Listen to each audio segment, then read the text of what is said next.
Hello guys, welcome back to my YouTube channel yes game study. अभी आप success में हूं आपका एजुकेटर शिवम मिश्रा। आपका स्वागत करते हैं आपके अपने YouTube channel yes game study पर।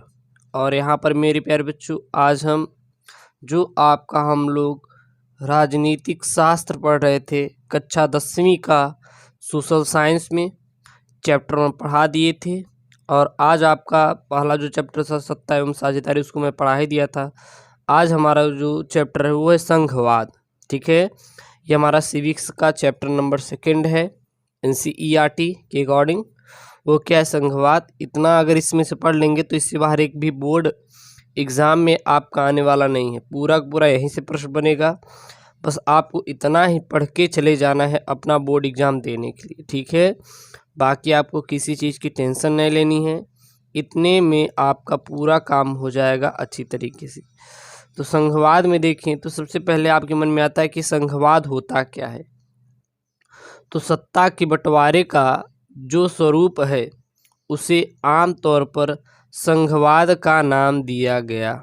याद रखना, सत्ता के बंटवारे का जो स्वरूप है उसे आमतौर पर संघवाद नाम दिया गया। इसके अंतर्गत लोकतांत्रिक व्यवस्था में एक साथ रहना और एक साथ आगे बढ़ना संभव हो पाता है।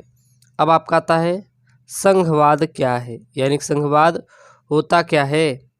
तो संघ व्यवस्था में शक्ति विकेंद्रित होती है, अर्थात शक्ति कई इकाइयों में बटी होती है। संघीय व्यवस्था में सरकारें 2 स्तर पर होती हैं। इसमें जो पहला स्तर है वह पूरे देश के लिए होता है, जिसके अंतर्गत राष्ट्रीय महत्व के विषय होते हैं। दूसरे स्तर पर जो सरकारें होती है वह राज्य एवं या प्रांतों के स्तर पर होती हैं, जो दैनिक कामों पर नज़र रखती हैं। ये दोनों स्तर की सरकारें अपने अपने स्तर पर स्वतंत्र रूप से काम करती हैं। संघीय शासन व्यवस्था एकात्मक शासन व्यवस्था से ठीक विपरीत है। एकात्मक शासन व्यवस्था में सरकार का एक ही स्तर होता है, जिसके अंतर्गत शेष इकाइयां काम करती हैं। ओके, दुनिया में या दुनिया के 192 देशों में से केवल 25 में संघीय शासन व्यवस्था है। दुनिया के अधिकतर बड़े देश संघीय ही है। अब आपका आता है संघवाद की विशेषता है, यानी जो संघवाद है उसकी क्या क्या इम्पोर्टेंस हैं या उसकी क्या क्या विशेषता है। तो संघवाद में सरकार के 2 या 2 से अधिक स्तर होते हैं। भिन्न स्तर की सरकारें एक ही नागरिक समूह पर शासन करती है। संविधान के मूल प्रावधानों को कोई भी स्तर की सरकार अकेले नहीं बदल सकती। दोनों की सहमति से ही कोई बदलाव संभव है। संघीय व्यवस्था के दोहरे उद्देश्य हैं देश की एकता की सुरक्षा करना और उसे प्रोत्साहित करना, साथ ही क्षेत्रीय विविधताओं का पूरा सम्मान करना। अब आपका आता है संघीय शासन व्यवस्था का स्वरूप। यह आमतौर पर 2 तरीकों से अपना स्वरूप ग्रहण करती है। पहला देखें तो 2 या 2 से अधिक स्वतंत्र राष्ट्रों को एक साथ लाकर गठित करने का, और इसमें दोनों स्वतंत्र राष्ट्र अपनी संप्रभुता सब प्रभुता कर भी सकते हैं तथा पहचान कायम रखते हैं, जैसे संयुक्त राज्य अमेरिका, ऑस्ट्रेलिया इत्यादि। दूसरा देखें तो जिसमें बड़े देश अपनी आंतरिक विविधताओं को देखते हुए राज्यों का गठन करते हैं और उन्हें संवैधानिक अधिकार प्रदान करते हैं। उदाहरण के लिए जैसे भारत है, बेल्जियम है और स्पेन इत्यादि जितने भी हैं। अब भारत में संघीय व्यवस्था, तो भारत विविधताओं से भरा हुआ देश है, फिर भी भारत संघीय व्यवस्था के देशों के सर्वश्रेष्ठ उदाहरणों में से एक है। 26 जनवरी 1950 को भारतीय संविधान ने भारत राज्यों का संघ घोषित किया। भारतीय संविधान के अनुसार भारत 2 स्तरीय शासन व्यवस्था में तब्दील हो गया। संघ सरकार जिसे केंद्र सरकार का दर्जा प्राप्त हुआ और राज्य सरकार 2 ठो जिसे राज्य सरकार का दर्जा प्राप्त हुआ है। पूरे भारत का प्रतिनिधित्व केंद्र सरकार को ही करना था या करना होता है।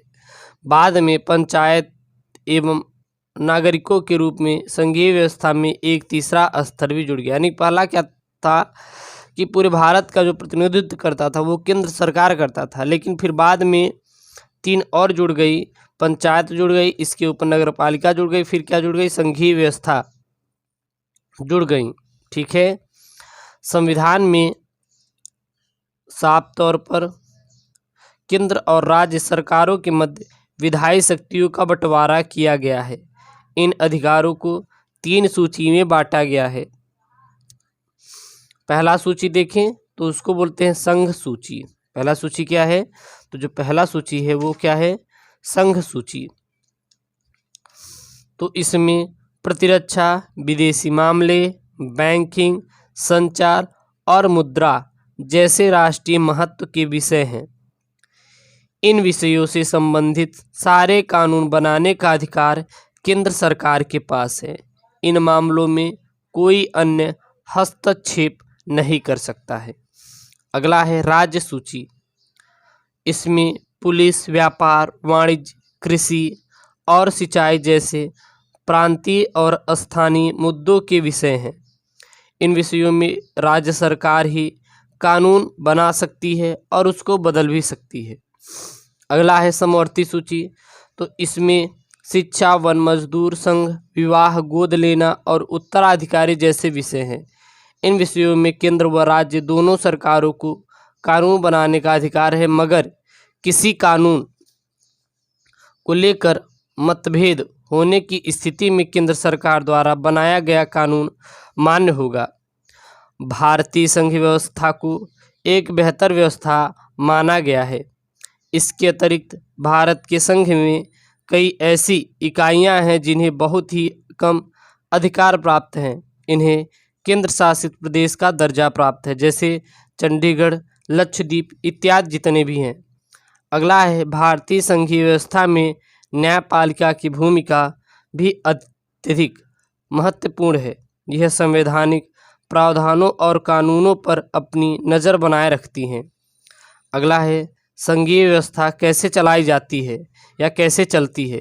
किसी भी संघीय व्यवस्था के कामकाज को चलाने के लिए कई कानून व नियम जरूरी होते हैं, लेकिन किसी व्यवस्था को सफल रूप से कार्य करने के लिए सिर्फ संवैधानिक प्रावधान काफ़ी नहीं है। उस संघीय व्यवस्था में लोकतांत्रिक चरित्र का भी सही रूप में होना अति महत्वपूर्ण है। इससे संघवाद की भावना, एकजुटता, संस्कृति का आदर सम्मान, साथ रहने की इच्छा पनपती है। इन सब कारणों के चलते ही भारत साझा आदर्श के रूप में स्थापित हो पाया। अगला है भाषाई राज्य। देखें तो भारत में भाषाओं के आधार पर राज्यों का गठन एक कठिन चुनौती है। 1950 के दशक में कई पुराने राज्यों को मिलाकर या उनकी सीमाएं बदलकर नए राज्यों का गठन किया गया। इसका मुख्य कारण यह था कि एक भाषा बोलने वाले लोग एक ही राज्य में आ सके। जब भाषाओं के आधार पर राज्यों का गठन होना था तो देश के कई नेताओं को यह डर लग रहा था कि इसका विभाजन से या इस विभाजन से देश टूट जाएगा। लेकिन इन बदलाव से नए राज्यों के गठन से देश ज़्यादा एकत्रित या एकीकृत और शक्तिशाली हुआ। इससे शासन चलाने में काफ़ी सुविधा हुई। अगला है भाषा नीति। तो भाषा नीति को लेकर संघीय ढांचों को कठिन दौर से गुजरना पड़ा था। भारत में किसी भी भाषा को राजभाषा का दर्जा प्राप्त नहीं है। हिंदी को राजभाषा माना गया क्योंकि आबादी के लगभग 90% लोगों की मातृभाषा हिंदी है।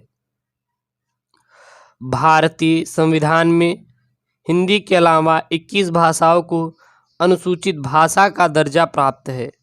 भारत में सरकारी कामकाजों की भाषा के रूप में अंग्रेजी की मान्यता वर्ष 1965 में बंद होनी थी, मगर गैर हिंदी भाषाई लोगों ने इसका भारी विरोध शुरू किया। तब केंद्र सरकार ने हिंदी के साथ साथ अंग्रेजी भाषा को भी राजकीय कामकाज की अनुमति दे दी। अगला है केंद्र राज्य संबंध। तो भारतीय संघीय व्यवस्था को केंद्र राज्य संबंध एक महत्वपूर्ण पहलू रहा है।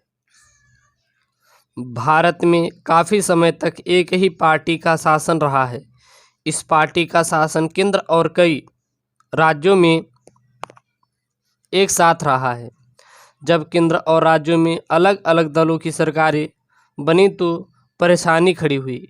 कई बार केंद्र सरकार संवैधानिक प्रावधानों का दुरुपयोग कर इन राज्यों में स्थापित सरकार को भंग कर देती थी। 1990 के बाद गठबंधन सरकार भी चलन शुरू हुआ। इन गठबंधन सरकारों के कारण केंद्र की मनमानी पर रोक लगाकर राज्यों को अधिकारों के दुरुपयोग से भंग करना आसान नहीं रहा। ओके, अब आपका आता है भारत में विकेंद्रीकरण। अब ये विकेंद्रीकरण होता क्या है, अब ये भारत में विकेंद्रीकरण क्या है, इसको पूरा डिटेल में देखेंगे। तो जब केंद्र और राज्य सरकारों से शक्तियां लेकर स्थानीय सरकारों को दे दी जाए, जब केंद्र और राज्य सरकारों की जो शक्तियां है उसको लेकर किसको दे दें, स्थानीय सरकारों को दे दी जाती है, तो इसे सत्ता का विकेंद्रीकरण कहते हैं। भारत जैसे विशाल देश में सिर्फ द्विस्तरीय शासन व्यवस्था से ही अच्छा शासन नहीं चल सकता। भारत के अंदर ऐसे कई राज्य हैं जिनकी अपनी अलग संस्कृति और पहचान है, इसीलिए यहाँ सत्ता का विकेंद्रीकरण होना आवश्यक है। इसके फलस्वरूप 3 स्तरों की सरकार का संघीय ढांचा सामने आया, जिसे स्थानीय शासन कहा जाता है। विकेंद्रीकरण के पीछे बुनियादी सोच यह है कि अनेक मुद्दों व समस्याओं का निपटारा स्थानीय स्तर पर ही अच्छी प्रकार से हो सकता है। अगला है सत्ता के विकेंद्रीकरण का प्रयत्न। तो भारतीय संविधान ने भी विकेंद्रीकरण की जरूरत को समझा और स्वीकार किया। इसके लिए प्रयास किए गए और परिणाम स्वरूप गांव में ग्राम पंचायत और शहरों में नगर पालिका की स्थापना हुई। तो जो गांव होते हैं उसमें क्या देखने को मिलेंगे आपको, ग्राम पंचायत मिलेंगे, और शहरों में क्या मिलेंगे, नगर पालिका की स्थापना हुई। वर्ष 1992 में संविधान संशोधन करके बड़ा कदम उठाया गया, जिसमें स्थानीय स्वशासी निकायों के चुनाव नियमित रूप से कराना संवैधानिक बाध्यता है। निर्वाचित स्वशासी निकायों के सदस्यों तथा पदाधिकारी के पदों में अनुसूचित जातियों, जनजातियों और पिछड़ी जातियों के लिए सीटें आरक्षित हैं। कम से कम 1/3 पद महिलाओं के लिए आरक्षित हैं। हर राज्य में पंचायत और नगर पालिका चुनाव कराने के लिए राज्य चुनाव आयोग नामक स्वतंत्र संस्था का गठन किया गया इत्यादि। इसके लिए कदम भी उठाए गए और गांवों में स्थानीय शासन के रूप में पंचायती राज कार्य करती है। प्रत्येक गांव में ग्राम पंचायत होती है, जिसमें कई सदस्य तथा एक अध्यक्ष होता है। सदस्यों का चुनाव वार्डों से होता है और उन्हें पंच कहा जाता है तथा अध्यक्ष को प्रधान या सरपंच कहते हैं। और कई ग्राम पंचायतों को मिलाकर पंचायत समिति का गठन होता है और इसे प्रखंड स्तरीय पंचायत कहते हैं। तो ये मेरे प्यारे बच्चों जो आपका नेक्स्ट चैप्टर है, चैप्टर नंबर दूसरा, ये आपका यहाँ पे समाप्त होता है संघवाद। और ये पूरा नोट्स है जो मैं पढ़ाया हूँ, बस इतना आपको पढ़ के चले जाना है 14-15 मिनट में, और यही आपका बोर्ड एग्जाम में अच्छा खासा नंबर दिलाएगा। वो चाहे आपका यूपी बोर्ड एग्जाम हो, चाहे बिहार बोर्ड एग्जाम हो, चाहे एमपी बोर्ड एग्जाम में, कोई बोर्ड एग्जाम है, आप बस इतना ही आप तैयार कर लीजिए क्लास 10th वालों। इससे बाहर आपका कोई आने वाला नहीं है। और देख लीजिएगा आप पूरा का पूरा ज़रूर से ज़रूर करके आएंगे। अगर आपको ऐसे वीडियो चाहिए तो चैनल को ज़रूर से ज़रूर सब्सक्राइब करिए। ओके दोस्तों, थैंक यू, जय हिंद, take care, bye bye, love you. और पूरा वीडियो आपको प्लेलिस्ट में मिल जाएगा, ठीक है।